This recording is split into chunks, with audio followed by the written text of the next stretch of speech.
Hello everyone, welcome back to my daily cooking vlogs. ಇವತ್ತು ಮತ್ತೆ dry nuts ಮತ್ತು dates ಲಡ್ಡುಗೆ ಆರ್ಡರ್ ಬಂದಿತ್ತು. ಹಾಗಾಗಿ ಬೆಳಗ್ಗೆನೇ ಫ್ರೆಶ್ ಆಗಿ ತುಪ್ಪದಿಂದ ಮಾಡೋದು. ನಾನು ನಿಮಗೆ ಕಂಪ್ಲೀಟಾಗಿ ವಿಡಿಯೋ ಸಹ ತೋರಿಸಿದ್ದೀನಿ. ಹೇಗೆ ಒಂದೊಂದೂ ಗೋಡಂಬಿ, ಬಾದಾಮಿ, ವಾಲ್ನಟ್, ದ್ರಾಕ್ಷಿ, ಕೊಬ್ಬರಿ ಮತ್ತು ಅದಕ್ಕೆ ಹಾಕುವಂಥ ಎಲ್ಲ seeds, sunflower seeds, pumpkin seeds, flax seeds ಎಲ್ಲವನ್ನೂ ಸಹ ಒಂದೊಂದಾಗೇ ತುಪ್ಪದಲ್ಲಿ ಹದವಾಗಿ ಹುರಿದು ಮಾಡೋ ಅಂಥ ಲಡ್ಡು. ಇದು ತುಂಬಾ ಟೇಸ್ಟಿಯಾಗಿದೆ. ಎಷ್ಟು ಟೇಸ್ಟಿ ಅಂದರೆ ಕೆಲವೊಬ್ಬರು ಅಂತೂ ಖಂಡಿತ ಕಾಲು ಕೆ ಜಿ ತೊಗೊಂಡವರು ಟೇಸ್ಟ್ ಹೇಗಿದೆ ಅಂತ ನೋಡಲಿಕ್ಕೆ 1/4 kg ತೊಗೋತಾ ಇದ್ದೀವಿ ಮೇಡಮ್ ಅಂತ ಹೇಳಿ ನನಗೆ ಅರ್ಧ kgಗೆ ನೆಕ್ಸ್ಟ್ ಟೇಸ್ಟ್ ನೋಡಿದ ದಿನವೇ, ಅವರಿಗೆ ಹೋಗಿ ತಲುಪಿದ ದಿನವೇ ಇಮಿಡಿಯೇಟ್ ಹಾಫ್ kgಗೆ ನಂಗೆ ಆರ್ಡರ್ ಕೊಡ್ತಾ ಇದ್ದೀರಾ. ಸೊ ಎವ್ರಿ 2 days ಒನ್ಸ್ ನಾನು ಇಷ್ಟು ಮಾಡಲೇಬೇಕು, ಅಷ್ಟು ನನಗೆ ಆರ್ಡರ್ಸ್ ಬರ್ತಾನೇ ಇದೆ. ಸೊ ಲಡ್ಡು ಎಲ್ಲ ಪ್ಯಾಕ್ ಮಾಡಿದ ನಂತರ ಸಂಜೆ ಮೇಲೆ ನಾನು ಗಿಡಗಳಿಗೆ ನೀರು ಹಾಕೋಣ ಅಂತ ಟೆರೆಸ್ ಮೇಲೆ ಹೋದೆ. ನಾನು ಹೋಗೋದಕ್ಕೂ ಕರೆಕ್ಟಾಗಿ ಮಳೆ ಬರಲಿಕ್ಕೆ ಸ್ಟಾರ್ಟ್ ಆಯಿತು ಅವಾಗಿನೂ. ಸೊ ಬೇಡ, ಇನ್ನೇನು ಮಳೆನೇ ಬರ್ತಾ ಇದೆಯಲ್ಲ ಅಂತ ಅಂದ್ಬಿಟ್ಟು ಹಾಗೆಯೇ ಸ್ವಲ್ಪ ಹೊತ್ತು ತಣ್ಣಗೆ ಗಾಳಿ ಬೀಸ್ತಾ ಇತ್ತು. ಹಾಗಾಗಿ ಒಂದು 10 ನಿಮಿಷ ಟೆರೆಸಲ್ಲೇ ಈ ಕಡೆ ನಿಂತುಬಿಟ್ಟು ಬಂದಿದ್ದಾಯಿತು ಮನೆಗೆ. ಮನೆಯಲ್ಲಿ ಕರಿಬೇವು ಖಾಲಿಯಾಗಿತ್ತು. ಆ್ಯಸ್ ಯೂಶ್ವಲ್ ನಮ್ಮ ಮನೆ ಮೇಲ್ಗಡೆನೆ 1 ಗರಿ ಆಗುವಷ್ಟು ಕರಿಬೇವನ್ನು ಪೂರ್ತಿ ಇದನ್ನು ಕಟ್ ಮಾಡಿಕೊಂಡು ಬಂದೆ. ಇದು ಆಲ್ಮೋಸ್ಟ್ ಒಂದು 3 years ಆಗಿದೆ. ಈ ಗಿಡ ಪುಟಾಣಿ ಸಸಿ ತಂದಿದ್ದು 50 rupees ಅಷ್ಟೇ ನರ್ಸರಿಯಿಂದ. ನೋಡಿ ಎಷ್ಟು ಚೆನ್ನಾಗಿ ಬೆಳೆದಿದೆ ಅಂತ. ಎಲ್ಲಿ ಕಟ್ ಮಾಡ್ತೀನಿ ಆ ಕಡೆಯಿಂದನೇ ಚಿಗುರು ಬರುತ್ತೆ ಚೆನ್ನಾಗಿ. ತಿಂಗ್ಳಿಗೆ ಒಂದು ಸಲ ಹುಳಿ ಮಜ್ಜಿಗೆ ಹಾಕಿದ್ರೆ ಸಾಕು, ಬೇರೆ ಏನು ಗೊಬ್ಬರ ಬೇಡ ಇದಕ್ಕೆ. ಸೊ ಇನ್ನೂ ಒಂದು 2 ಸಲ ಇಲ್ಲೇ ಕಿತ್ಕೊಬೋದು. ಇದು ಫುಲ್ ಖಾಲಿ ಆದಮೇಲೆ ಬೇಕಾದ್ರೆ ಹೊರಗಡೆ ತರೋಣ ಅಂತ ಅಂದ್ಬಿಟ್ಟು ಇಲ್ಲೇ ಕಿತ್ಕೊತಾ ಇದ್ದೀನಿ. ಯಾಕೆಂದರೆ ಇದು ಗ್ರೋ ಬ್ಯಾಗಲ್ಲಿ ಹಾಕಿರೋದ್ರಿಂದ ತುಂಬ ಜಾಸ್ತಿ ಭಾರ ಬಿಡೋ ಹಾಗೂ ಇಲ್ಲ. ಇದು ಗಿಡಕ್ಕೆ ಜಾಸ್ತಿ ಬೇರು ಕೆಳಗಡೆ ಹೋಗೋಕ್ಕೆ ಜಾಗ ಇಲ್ಲ ಅಲ್ವಾ, ಭೂಮಿಲಾದರೆ ಹಾಗೆ ಬಿಟ್ಬಿಡ್ಬೋದು.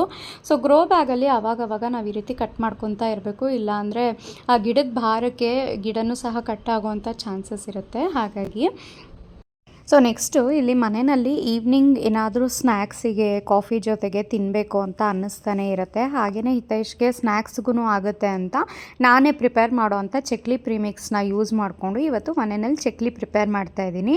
ಇದಕ್ಕೆ ನಾನು ಅಕ್ಕಿ ಮತ್ತು ಸಬ್ಬಕ್ಕಿ, ಹುರ್ಗಡ್ಲೆ ಸ್ವಲ್ಪ ಮತ್ತು ಉದ್ದಿನಬೇಳೆ, ಜಾಸ್ತಿ ಉದ್ದಿನಬೇಳೆ ಇರುತ್ತೆ. ಇದು ಕಡಲೆ ಹಾಕಿರೋದಿಲ್ಲ. ಇದು ಉದ್ದಿನಬೇಳೆ ಚಕ್ಲಿ ಮಿಕ್ಸ್ಚರು ತುಂಬಾ ಚೆನ್ನಾಗಿ ಬರುತ್ತೆ, ಗರಿ ಗರಿಯಾಗಿ ಬರುತ್ತೆ.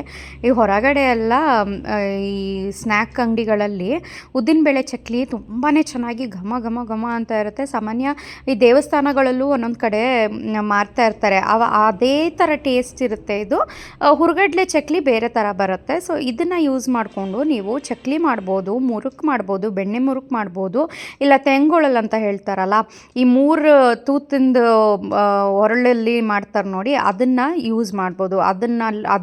ಆ ಥರನೂ ಸಹ ಮಾಡ್ಬೋದು. ತುಂಬಾ ಚೆನ್ನಾಗಿ ಘಮ ಇದೆ, ತುಂಬಾ ಚೆನ್ನಾಗಿ ಗರಿಯಾಗಿ ಬರುತ್ತೆ.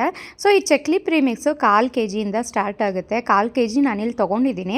ಅದಕ್ಕೆ ಉಪ್ಪು ಮತ್ತು ಖಾರಕ್ಕೆ ನೀವು ರೆಡ್ ಚಿಲ್ಲಿ ಪೌಡರ್ ಆದರೂ ಹಾಕ್ಕೋಬೋದು, ಅಥವಾ ಕಾಳು ಮೆಣಸಿನ ಪುಡಿನಾದರೂ ಹಾಕ್ಕೋಬೋದು. ನನಗೆ ಯೂಶ್ವಲಿ ಕಾಳು ಮೆಣಸಿನ ಪುಡಿ ಚಕ್ಲಿ ತುಂಬಾ ಇಷ್ಟ ಆಗುತ್ತೆ. ವೈಟಿಶ್ ಕಲರ್ ಆಗೇ ಇರುತ್ತೆ. ವೈಟ್ ಚಕ್ಲಿ ಅಂತ ನಂಗೆ ಫಸ್ಟಿಂದನೂ ಇಷ್ಟ ಅದು. ಹಾಗಾಗಿ ನಾನು ಅದನ್ನು ಹಾಕ್ಕೊಂಡಿದ್ದೀನಿ. ನಿಮಗೆ ಕೆಂಪು ಕಲರ್ ಆಗಿ ಬರಬೇಕು, ಖಾರ ಜಾಸ್ತಿ ಇರಬೇಕು ಅನ್ನೋದಾದರೆ ಕಾಳು ಮೆಣಸಿನ ಪುಡಿ ಬದಲು ಅಚ್ಚ ಖಾರದ ಪುಡಿನ ಹಾಕ್ಕೊಳ್ಳಿ. ಇಲ್ಲಿ ಒಂದು 2 ಸ್ಪೂನ್ ಆಗುವಷ್ಟು ತುಪ್ಪನ ಬಿಸಿ ಮಾಡಿ ಸೇರಿಸಿದ್ದೀನಿ. ಬೆಣ್ಣೆ ಇದ್ದರೆ ಬೆಣ್ಣೆನ ಹಾಕ್ಕೊಳ್ಳಿ, ಇಲ್ಲ ತುಪ್ಪ ಬೆಣ್ಣೆ ಎರಡೂ ಬೇಡ ನಮಗೆ ಅನ್ನೋದಾದರೆ ಬರೀ ಎಣ್ಣೆನೇ ಸಹ ಒಂದು 2 ಟೇಬಲ್ ಸ್ಪೂನ್ ಅಥವಾ ಅದಕ್ಕೆ ಎಷ್ಟು ಹಿಡಿಸುತ್ತೆ ಅಷ್ಟು ನೀವು ಬಿಸಿ ಮಾಡಿ ಹಾಕ್ಕೋಬೇಕು. ನೋಡಿ ಈ ರೀತಿ ಉಂಡೆ ಕಟ್ಟೋ ಹದದಲ್ಲಿ, ಅಂದರೆ ಮುಷ್ಟಿ ಹಿಡಿದ್ರೆ ಅದು ಒಡೆದು ಹೋಗಬಾರ್ದು ಹಿಟ್ಟು, ಆ ಹದದಲ್ಲಿ ನಾವು ಅದನ್ನು ಮಿಕ್ಸ್ ಮಾಡಿ ಇಟ್ಕೋಬೇಕು. ಇವಾಗ ಇದಕ್ಕೆ ಒಂದು ಸ್ವಲ್ಪ ಜೀರಿಗೆ ಮತ್ತು ಎಳ್ಳು 1 ಚಮಚ ಆಗೋಷ್ಟು ಅಷ್ಟೇ. ಚಕ್ಲಿ ಪ್ರೀಮಿಕ್ಸಲ್ಲಿ ನಾನು ಬರೀ ಹಿಟ್ಟನ್ನು ಮಾತ್ರ ಸೇರಿಸಿರ್ತೀನಿ. ಇವೆಲ್ಲ ಎಕ್ಸ್ಟ್ರಾ ಮಸಾಲೆ ನೀವು ಹಾಕ್ಕೋಬೇಕಾಗತ್ತೆ. ಇವಿಷ್ಟನ್ನು ಸೇರಿಸಿ ಇದಕ್ಕೆ ಸ್ವಲ್ಪನೇ ನೀರನ್ನು ಹಾಕ್ಕೊಂಡು ಸ್ವಲ್ಪ ಸಾಫ್ಟಾಗಿಯೇ ಹಿಟ್ಟನ್ನು ಕಲಿಸ್ಕೋಬೇಕು.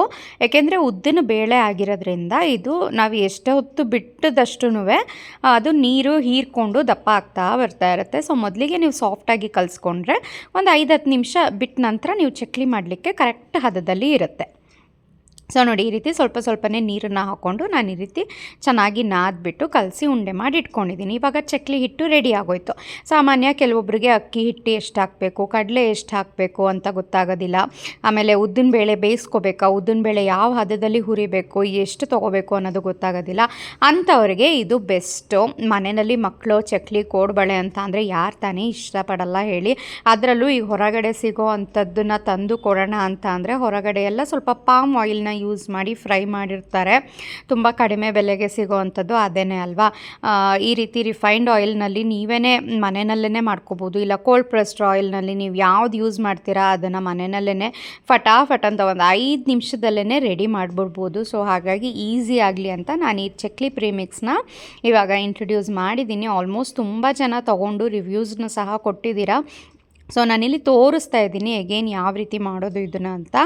ರೆಡಿ ಆಗಿರೋವಂಥ ಹಿಟ್ಟು ಒಂದು 5 ನಿಮಿಷ ಬಿಟ್ಬಿಟ್ಟು ನಾನಿಲ್ಲಿ ಚಕ್ಲಿ ಒರಳಿಗೆ ಸ್ವಲ್ಪ ಎಣ್ಣೆನ ಗ್ರೀಸ್ ಮಾಡಿಬಿಟ್ಟು ಎಷ್ಟು ಹಿಡಿಸುತ್ತೆ ಅಷ್ಟನ್ನು ಹಾಕ್ಕೊಂಡು ಇವಾಗ ಇಲ್ಲಿ ಚಕ್ಲಿನ ಪ್ರೆಸ್ ಮಾಡ್ಕೊಳ್ಳೋಷ್ಟರಲ್ಲಿ ಈ ಕಡೆ ಎಣ್ಣೆನೂ ಸಹ ಬಿಸಿ ಆಗಲಿ ಅಂತ ರಿಫೈನ್ಡ್ ಆಯಿಲ್ ಏನು ನಾವು ಮನೆಯಲ್ಲಿ ಅಡುಗೆಗೆ ಯೂಸ್ ಮಾಡ್ತೀವಲ್ವ ಅದನ್ನು ಬಿಸಿ ಆಗಲಿಕ್ಕೆ ಇಟ್ಟಿದ್ದೀನಿ.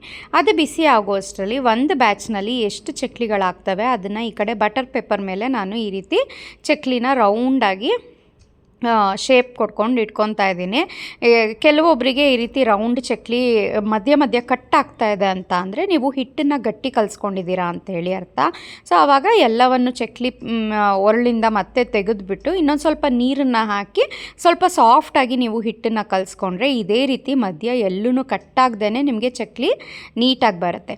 ಇಲ್ಲ ಎಷ್ಟೇ ಟ್ರೈ ಮಾಡಿದ್ರೂ ನಂಗೆ ಚಕ್ಲಿ ರೌಂಡಾಗಿ ಬರ್ತಾನೇ ಇಲ್ವಾ, ಯೋಚನೆನೇ ಬೇಡ. ನೀವು ಡೈರೆಕ್ಟಾಗಿ ಎಣ್ಣೆನಲ್ಲೇ ಬೆಣ್ಣೆ ಮುರುಕ್ ಥರ ಶೇಪ್ಲೆಸ್ ಹೇಗೆ ಬೇಕಾದ್ರೂ ಆಗಿಬಿಟ್ಕೋಬೋದು.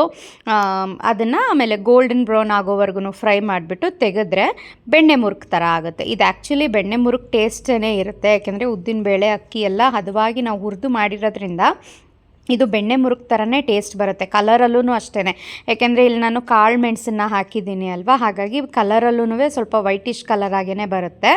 ತುಂಬಾ ಚೆನ್ನಾಗಾಗುತ್ತೆ, ಗರ್ಗರಿಯಾಗುತ್ತೆ. ಈವನ್ ಯಾರು ಬೇಕಾದ್ರೂ ಸಹ ಫಟಾಫಟ್ ಅಂತ ಚಕ್ಲಿ ಮಾಡಬೇಕು ಅಂತ, ಚಕ್ಲಿ ತಿನ್ನಬೇಕು ಅಂತ ಅನ್ನಿಸ್ದಾಗೆಲ್ಲ ಈ ಪ್ರೀಮಿಕ್ಸ್ ಪೌಡರ್ ನಿಮ್ಮ ಮನೆಯಲ್ಲಿ ಇತ್ತು ಅಂತ ಅಂದರೆ ಚಕ್ಲಿಗೆ ನೀರು ಹಾಕೋದು, ಉಪ್ಪು ಹಾಕೋದು, ಸ್ವಲ್ಪ ಜೀರಿಗೆ ಮತ್ತು ಎಳ್ಳು, ನಿಮಗೆ ಖಾರಕ್ಕೆ ತಕ್ಕಷ್ಟು ಅಚ್ಕಾರದ ಪುಡಿನೋ ಕಾಳು ಮೆಣಸಿನ ಪುಡಿನೋ ಹಾಕ್ಕೊಳ್ಳೋದು, ಕಲಸೋದು, ಚಕ್ಲಿ ಉರುಳಿಗೆ ಹಾಕೋದು, ಚಕ್ಲಿ ಮಾಡೋದು ಅಷ್ಟೇ.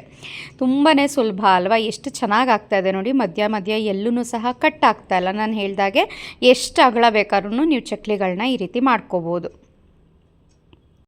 ಮಕ್ಕಳು ಸ್ಕೂಲಿಂದ ಬರ್ತಿದ್ದ ಹಾಗೆಯೇ ಹಾಲು ಜೊತೆಗೆ ಏನಾದರೂ ಸ್ನ್ಯಾಕ್ಸ್ ಬೇಕು ಅಂತ ಅಂದಾಗೂ ಸಹ ನೀವು ಇದನ್ನು ಒಂದು ಪ್ಯಾಕೆಟಲ್ಲಿ ಒಂದು 25-30 ಚಕ್ಲಿಗಳಾಗ್ತವೆ. ಡಿಪೆಂಡಿಂಗ್ ಆನ್ ದ ಸೈಜ್, ನೀವು ಯಾವ ಸೈಜ್ನಲ್ಲಿ ಚಕ್ಲಿಗಳನ್ನ ಮಾಡ್ತೀರಾ ಅಂತ. ಪುಟ್ಟದಾಗಿ ಮಾಡಿದ್ರೆ ಇನ್ನೂ ಜಾಸ್ತಿನೇ ಆಗುತ್ತೆ, ದೊಡ್ಡದಾಗಿ ಮಾಡಿದ್ರೆ ಒಂದು 20 ಚಕ್ಲಿಗಳಾಗ್ಬೋದು ಅಷ್ಟೇ. ಸೊ ಮಿನಿಮಮ್ ನಾನು ತೋರಿಸ್ತಾ ಇರೋ ಸೈಜ್ನಲ್ಲಿ ಒಂದು 25-30 ಚಕ್ಲಿಗಳಂತೂ ಆಗುತ್ತೆ. ಸೊ ನೋಡಿ ಎಷ್ಟು ಚೆನ್ನಾಗಿ ಬರ್ತಾಯಿದೆ. ಅದು ಕಲರ್ ನೋಡಿದ್ರೇ ಸಾಕು ನಿಮ್ಗೆ ಅನ್ನಿಸ್ತಾ ಇದೆ ಎಷ್ಟು ಗರ್ಗರಿಯಾಗಿದೆ ಇದು ಅಂತ. ಸಖತ್ತಾಗುತ್ತೆ. ಟೇಸ್ಟಲ್ಲಂತೂ ನೋ ಕಾಂಪ್ರಮೈಸ್, ಕ್ವಾಲಿಟಿನಲ್ಲೂ ಅಷ್ಟೇ ನೋ ಕಾಂಪ್ರಮೈಸ್. ಸಖತ್ತಾಗುತ್ತೆ ಮಾತ್ರ. ಸೊ ಖಂಡಿತ ಟ್ರೈ ಮಾಡಿ. ನನ್ನ ಕೈ ರುಚಿ ನೀವು ತಿನ್ನಬೇಕು ಅಂತ ಅನಿಸಿದ್ರೆ ಇವತ್ತೇ ಇದನ್ನು ಆರ್ಡರ್ ಪ್ಲೇಸ್ ಮಾಡ್ಕೊಳ್ಳಿ. ಇದಷ್ಟೇ ಅಲ್ಲ, ತುಂಬಾ ಎಲ್ಲವೂ ಸಹ ಹೆಲ್ತ್ಗೆ ಉಪಯೋಗ ಆಗುವಂಥ ಮಾಲ್ಟ್ಗಳೆಲ್ಲ ನಾನು ಪ್ರಿಪೇರ್ ಮಾಡ್ತಾಯಿದ್ದೀನಿ. ಎಲ್ಲನೂ ಸಹ ಮನೆಯಲ್ಲೇ ಪ್ರಿಪೇರ್ ಮಾಡೋದ್ರಿಂದ ಸ್ಮಾಲ್ ಬ್ಯಾಚಸ್ನಲ್ಲೇ ನಾನು ಮಾಡೋದು. ಪ್ರತಿ ಸಲ ನೀವು ಆರ್ಡರ್ ಮಾಡಿದಾಗ್ಲೂ ಫ್ರೆಶ್ ಬ್ಯಾಚನ್ನೇ ಸೊ ನಾನು ನಿಮಗೆ ಕಳಿಸ್ಕೊಡ್ತೀನಿ. ನಿಮಗೆ ಯಾವುದೇ ಪ್ರಾಡಕ್ಟ್ ನಾನು ತಯಾರು ಮಾಡೋವಂಥದ್ದು ಬೇಕಿತ್ತು ಅಂತ ಅಂದರೆ ಇಲ್ಲಿ ಸ್ಕ್ರೀನ್ ಮೇಲೆ ಕಾಣಿಸೋ ಅಂಥ ನಂಬರ್ಗೆ ವಾಟ್ಸಪ್ಪಲ್ಲಿ ಜಸ್ಟ್ ಹಾಯ್ ಅಂತ ಮೆಸೇಜ್ ಮಾಡಿ, ಅಥವಾ ವಾಟ್ಸಪ್ ಕಾಲ್ ಅಥವಾ ನಾರ್ಮಲ್ ಕಾಲ್ಸ್ ಮಾಡಿದ್ರೂ ಸಾಕು, ನಾನು ಖಂಡಿತ ರಿಪ್ಲೈ ಮಾಡ್ತೀನಿ. ಮೆಸೇಜಸ್ಗೆ ಒಂದು ಸ್ವಲ್ಪ ಬ್ಯುಸಿ ಇತ್ತು ಅಂತ ಅಂದರೆ ಲೇಟಾಗಿ ರಿಪ್ಲೈ ಮಾಡ್ತೀನಿ, ಬಟ್ ರಿಪ್ಲೈ ಅಂತೂ ಖಂಡಿತ ಬಂದೇ ಬರುತ್ತೆ. ಇದುವರೆಗೂ ಆಲ್ಮೋಸ್ಟ್ ನಾನು ನವೆಂಬರಲ್ಲಿ ಸ್ಟಾರ್ಟ್ ಮಾಡಿದ್ದು 4000+ ಪ್ರಾಡಕ್ಟ್ಸ್ ನನ್ನಲ್ಲಿ ತೊಗೊಂಡಿದ್ದೀರಾ ನೀವು. ತುಂಬಾ ರಿವ್ಯೂಸ್ ಒಳ್ಳೆ ರಿವ್ಯೂಸ್ ಕೊಡ್ತಾ ಇದ್ದೀರಾ. ನನಗೆ ಏನಂದರೆ ಬೆಸ್ಟ್ ಕೆಮಿಕಲ್ಲೆಸ್, ಪ್ರಿಸರ್ವೇಟಿವ್ಲೆಸ್ ಪ್ರಾಡಕ್ಟ್ಸ್ನ ನಿಮ್ಗಳಿಗೆ ತಲುಪಿಸ್ಬೇಕು ಅನ್ನೋದು ನನ್ನ ಮೇನ್ ಏಮ್. ಹಾಗಾಗಿ ನಾನು ತುಂಬಾ ಇಷ್ಟಪಟ್ಟು ಮಾಡೋ ಅಂಥ ಕೆಲಸ ಕುಕ್ಕಿಂಗ್. ಅದನ್ನು ನಾನು ತುಂಬಾ ಇಷ್ಟಪಟ್ಟು ಮಾಡ್ತೀನಿ. ಇಷ್ಟಪಟ್ಟು ಮಾಡೋವಂಥ ಕೆಲಸ ಯಾವತ್ತಿದ್ರೂ ಶ್ರದ್ಧೆಯಿಂದ ಮಾಡಿದ್ರೆ ಅದು ಸಕ್ಸಸ್ ಕೊಟ್ಟೇ ಕೊಡುತ್ತೆ. ಸೊ ನಾನು ಮಾಡೋವಂಥ ಟೇಸ್ಟಿ ಪ್ರಾಡಕ್ಟ್ಸ್ಗಳು ನಿಮ್ಮೆಲ್ಲರಿಗೂ ಸಹ ತುಂಬಾ ಇಷ್ಟ ಆಗಿದೆ. ಸೊ ಇನ್ನಷ್ಟು ನಿಮಗೆ ಪ್ರಿಮಿಕ್ಸ್ ಪೌಡರ್ಗಳು ನೆಕ್ಸ್ಟ್ ರೆಡಿ ಆಗ್ತಾಯಿದೆ, ರೆಡಿ ಟು ಈಟ್ ಪ್ರಿಮಿಕ್ಸ್ ಪೌಡರ್ಗಳು.